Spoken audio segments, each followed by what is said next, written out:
Hay una gran confusión sobre los tres elementos que dominan por el momento la política en México. El presidente Andrés Manuel López Obrador, su proyecto La Cuarta Transformación y su partido político Morena. La enorme politización que ha experimentado la población mexicana desde la victoria de AMLO no ha sido acorde a su grado de estudio y análisis de la política misma. Es por eso que entre las distintas discusiones seguimos escuchando comentarios verdaderamente aberrantes, inclusive de personas que son bastante activas políticamente hablando. Pero como siempre, no hay praxis sin teoría, ni teoría sin praxis. Hagamos un esfuerzo serio, pues, en desentrañar las características de estos tres componentes de la política mexicana. Podemos definir a AMLO como un político y líder social que emana del ala más progresista y nacionalista del PRI, una suerte de uno de los últimos de su especie. Una especie que empezó a extinguirse aceleradamente a partir de los años 80, como consecuencia de la llegada de los tecnócratas neoliberales. En repudio a esta ideología, AMLO desarrolló un proyecto de nación alterno, regresando a los principios de la República Juarista, a la doctrina Estrada en política internacional y al espíritu de la Revolución de 1910, agregándole influencias de corte liberal nacionalista y políticas anticorrupción y de redistribución de la riqueza. Esto es a lo que él ha llamado la Cuarta Transformación, después de la independencia, reforma y revolución. La burguesía mexicana, viendo en peligro sus intereses, sobre todo por los elementos anticorrupción y de nacionalización de bienes de la Cuarta T, se propuso cerrar el camino. Como resultado de su labor, se dieron dos fraudes electorales contra AMLO que llevaron a la presidencia a dos de los más corruptos y nefastos personajes en la historia nacional, Felipe Calderón y Enrique Peña Nieto. Este último fraude inclusive con la cooperación del partido que postuló a AMLO para esa elección, el PRD. Ante todo esto, Morena nació al calor de la necesidad de tener un instrumento electoral con registro federal capaz de poner a AMLO en la boleta de 2018. Esto como directa consecuencia de la debacle del PRD como un partido de izquierda, entre comillas, que ya venía en decadencia desde hace bastante tiempo, pero con la llegada de los llamados chuchos a su dirigencia, tuvo lugar un rompimiento final con AMLO y la completa y definitiva transformación del PRD en un partido neoliberal de derechas, con su firma de el Pacto por México, junto con el PAN y el PRI. Las circunstancias apresuradas en las que Morena se formó jugaron un papel decisivo en su conformación y funcionamiento futuros. En las zonas del país con una mayor tradición combativa o donde existían organizaciones de masas afines al programa de Obrador, Morena se conformó más o menos apegada a este programa o por lo menos bajo una mirada mucho más atenta de AMLO. En otros estados, sin embargo, donde la izquierda se encontraba diezmada y desorganizada, la dirigencia estatal de Morena pasó a ser copada por elementos en franca contradicción con el proyecto de AMLO.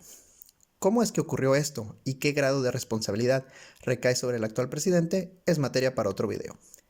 Por último, como todo partido que alcanza un grado tan grande de éxito electoral, Morena también se convirtió en el objetivo para muchos oportunistas, expriistas, expanistas, experredistas y toda otra suerte de ex que como sanguijuelas se pegaron a la piel de este partido para mantener o alcanzar puestos dentro del gobierno. Esto no es nada nuevo en la política, pero el hecho de que Morena surgió en las circunstancias descritas impidió la creación de un programa homogéneo y en consecuencia Morena es un partido multiclasista con una mezcla de ideologías muchas veces contradictorias entre sí. En consecuencia del análisis de estos tres elementos, podemos afirmar que, primero, AMLO es un nacionalista liberal con un programa anticorrupción y de redistribución de la riqueza. En el plano internacional, respetuoso de la soberanía de los pueblos y anti-intervencionista, pero de ninguna forma es un socialista, ni mucho menos un comunista. Él es el núcleo, sin embargo, alrededor del cual se han reunido los distintos actores, incluidos muchos de los anteriores, que luchan por las ideales de lo que cada quien ha interpretado como la Cuarta Transformación. Para esta, AMLO se ha convertido en su líder moral, y ciertamente su visión de la Cuarta Transformación es la que prevalece, puesto que la mayoría de la gente lo apoya a él como individuo. AMLO es además sin dudas el arquitecto y jefe tras bambalinas de Morena.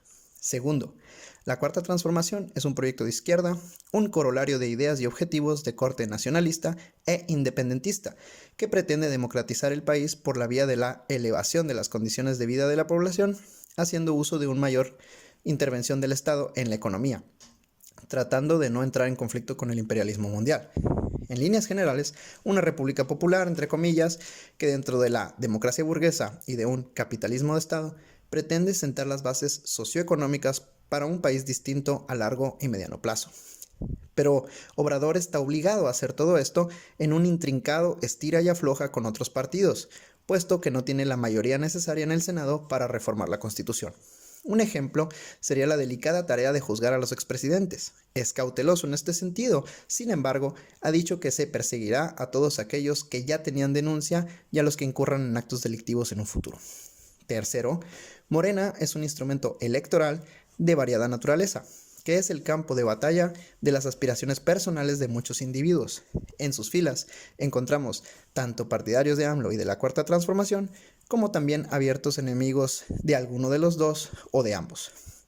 Aún más, algunos lugartenientes de AMLO se hacen fuertes y crean sus clanes, entre comillas, y con esto menoscaban lento pero seguro la autoridad absoluta del presidente sobre su partido.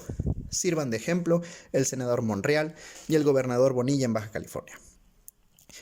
En conclusión, se debe analizar con profundidad y sobre todo distinguir entre estos tres elementos que hoy por hoy detentan el mayor poder político en México.